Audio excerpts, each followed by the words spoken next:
Salut à tous les gars, c'est Bix, j'espère que vous allez bien. Aujourd'hui une nouvelle vidéo d'analyse technique sur le Bitcoin.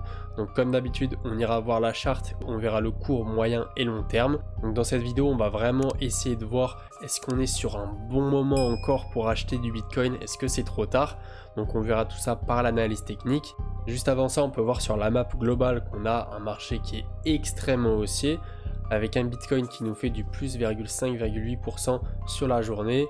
Des altcoins qui sont un petit peu plus calmes, un Ethereum qui nous fait du 2,82%, et grossièrement pour les altcoins du top 100 ça varie entre moins 2 et plus 2% pour la plupart. Juste avant que la vidéo commence, si vous voulez trader avec très peu de frais ou alors que vous voulez tout simplement investir en ayant quelques bonus, je vous mets une petite vidéo explicative de BitGate et on se retrouve juste après. Pour le trading et l'investissement, BitGate est le meilleur exchange. Les frais sont très compétitifs comparés à d'autres plateformes.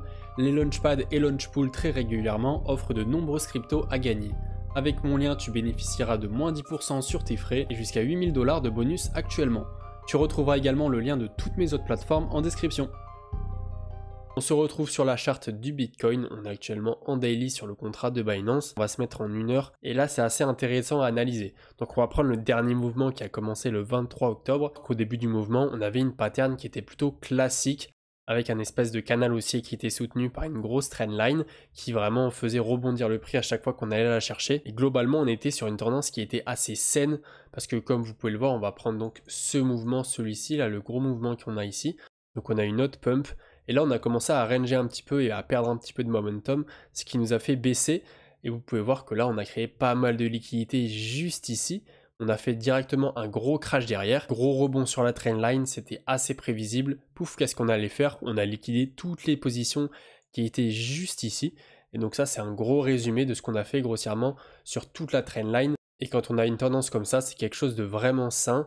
Mais c'est vrai que ces derniers jours, on n'est plus du tout sur la même dynamique. On peut voir qu'on crée beaucoup de liquidités juste en dessous. Hop, juste ici, mais malheureusement, on ne va pas chercher du tout ces prix-là. Donc ce qui serait intéressant de faire dans les prochains jours, bon, on peut aller pourquoi pas encore chercher quelques centaines de dollars. Ça peut être négligeable de aller se cogner la tête sur les 42 500 $ et après faire une belle correction parce que forcément on a besoin d'en faire pas forcément une correction extrêmement prononcée de moins 20, moins 30%.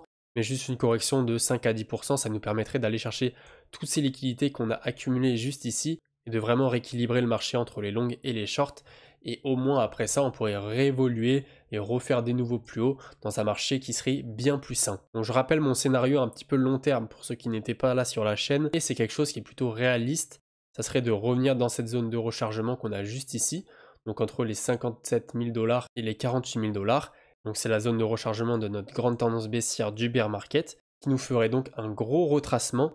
Donc pas forcément revenir aux 30 000 $, même si c'est quelque chose qui est possible. À mon avis, c'est très peu probable qu'on revienne en dessous, mais on peut aller chercher les 30 000 $, ou on peut même s'arrêter un petit peu avant en fonction des liquidités qu'on aura créées sur le marché. Au niveau Bitcoin, rien à dire de plus sur les charts.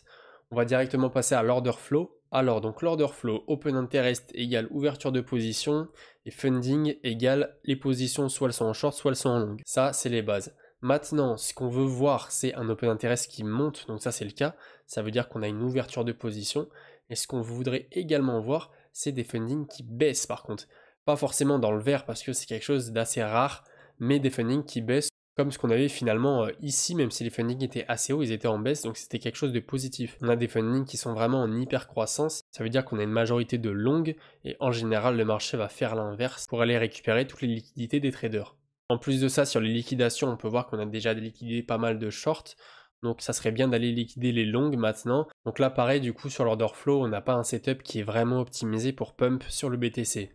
Et donc pour nous confirmer qu'on a bien des fundings qui sont en positif, vous pouvez voir qu'il y a clairement tout qui est dans le rouge et qui est en positif, c'est surtout ça, sur tous les exchanges, que ce soit les plus petits ou les plus gros, Binance, OKX, DYDX, Bybit, on est en full positif que ce soit sur BTC ou Ethereum. Donc voilà les gars, pour conclure, si on analyse un petit peu toutes les datas, que ce soit au niveau de la charte, au niveau de l'order flow, c'est pas très bullish, en tout cas sur du court terme bien évidemment. On peut faire une correction de 1 ou 2 jours et repartir en V-bottom directement, ça pose aucun souci. Mais ce qu'il nous faut c'est une correction dans les prochains jours, dans les prochaines semaines, et c'est primordial si on veut évoluer sur un marché qui soit sain. Donc voilà les gars pour cette vidéo, j'espère que ça vous aura plu. J'aborde des points un petit peu plus techniques que quand je fais des top altcoins ou que je parle d'une crypto en particulier. Si vous avez des choses que vous n'avez pas très bien compris ou vous voulez que je vous réexplique mieux en commentaire, n'hésitez pas à me le mettre. Si vous voulez investir ou trader en ayant des frais en moins, je vous laisse tous les liens dans la description, faites-vous plaisir. Si vous avez aimé la vidéo, n'hésitez pas à mettre un pouce bleu, merci beaucoup à tous ceux qui le feront. Et pour les nouveaux, n'hésitez pas à vous abonner également. Sinon, moi je vous dis c'était CBX, on se retrouve très bientôt pour une prochaine vidéo. Allez, ciao!